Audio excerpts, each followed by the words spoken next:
So let's talk about the 5 bottlenecks that slow down your accounting firm's growth. This is Loren Fogelman with Business Success Solution, and this is in response to a recent conversation that I had with a CPA firm owner.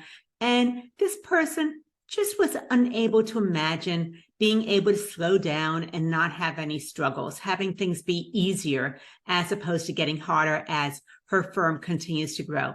She realizes that the biggest challenge she has is actually focus as well as follow through. Is that something that you've had come up for you as well? And basically what she sees is that she wants to get as much done as she possibly can cram into any one particular segment of time. But she realizes that because she's not as organized as she would like to be, it creates some things with timeline. She's not as efficient.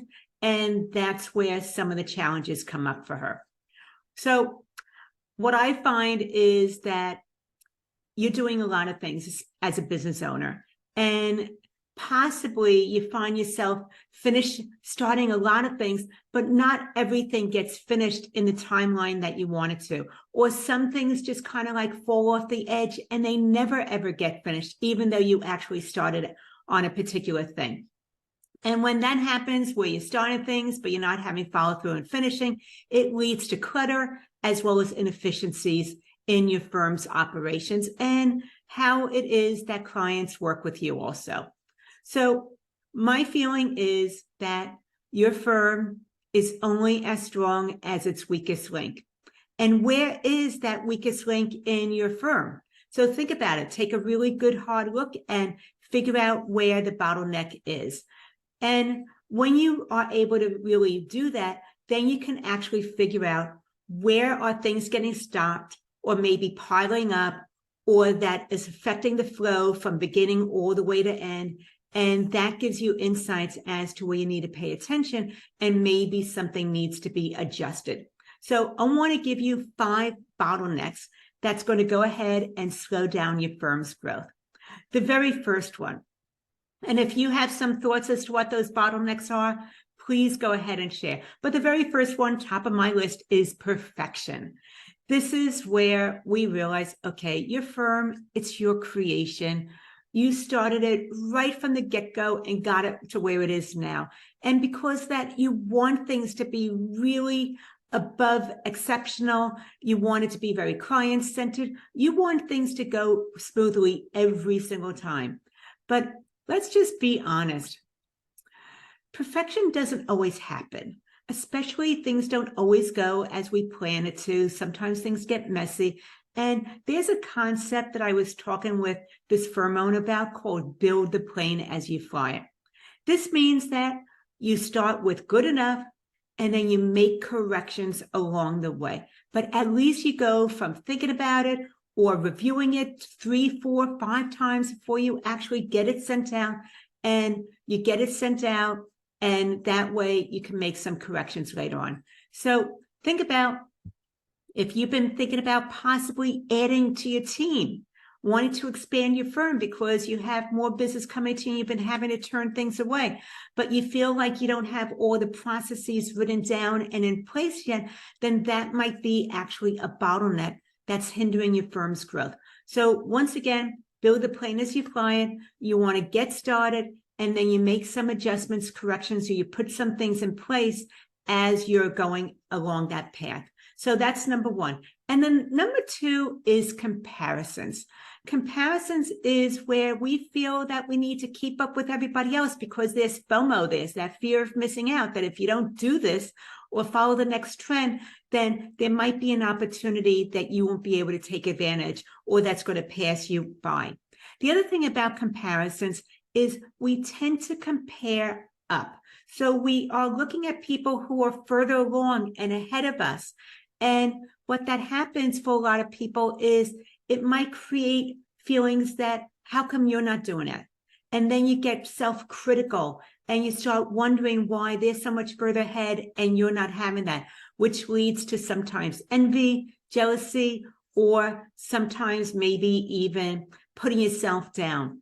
But what I have seen is when I'm looking at something someone and I'm comparing myself to someone who's further along, instead of getting that jealousy and envy that I initially had, which I realized wasn't helping me at all, what I do now is I look at that person's success as evidence that if they can do it, I can do it too.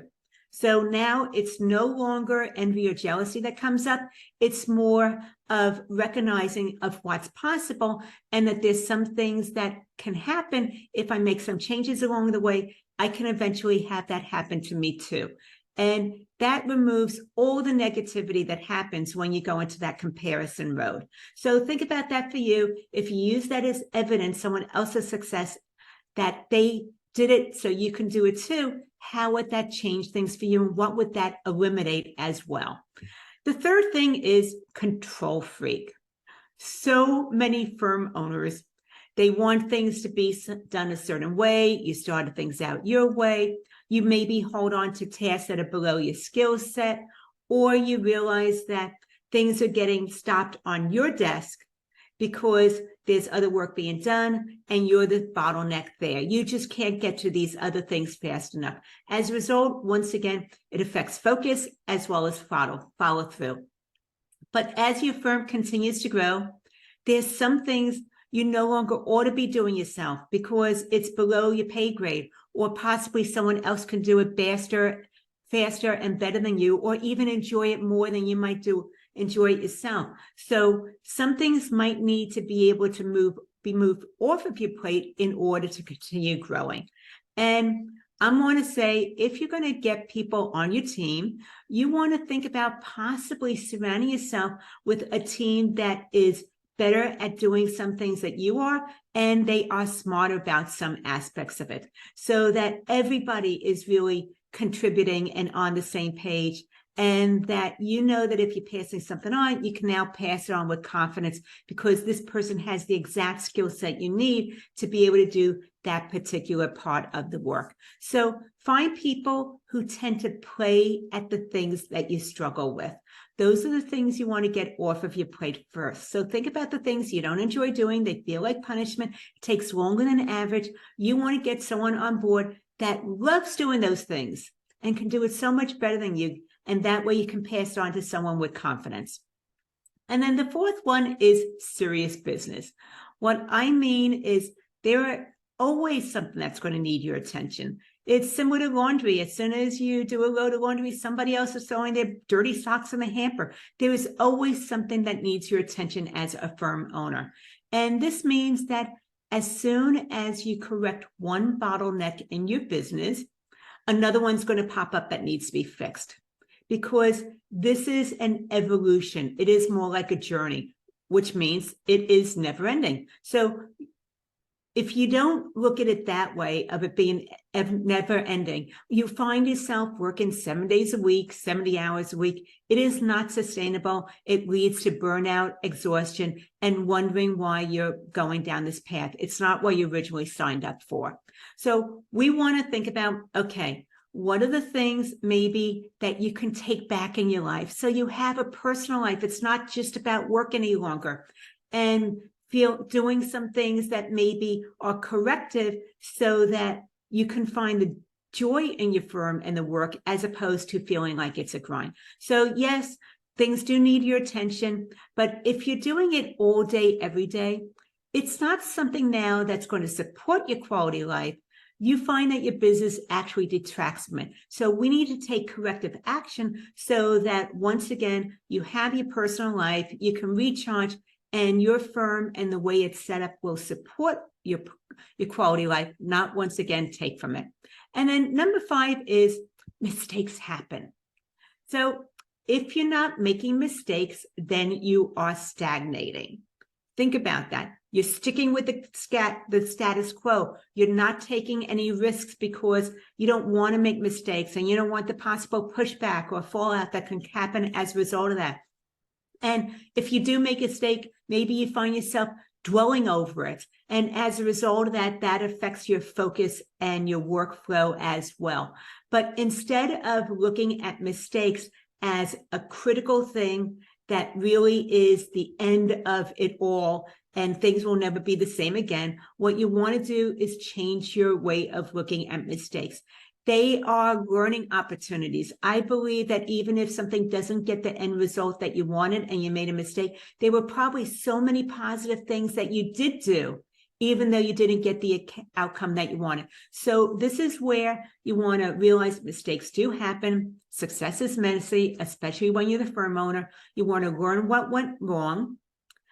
Maybe look at, how did that mistake happen in the first place? How can you avoid repeating that down the road, and then put a process in place so that when something similar does come up again, you're actually going to have the outcome that you want. So think about that.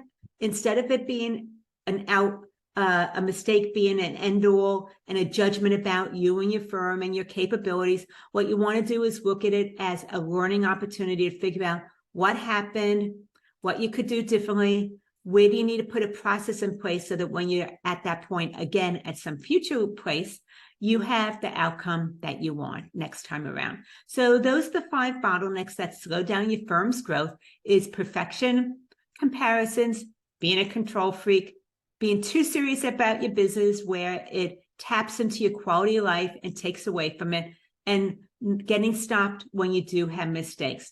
So once again, how you look at your firm, how you operate is something that influences your focus as well as your follow through and also your firm's growth.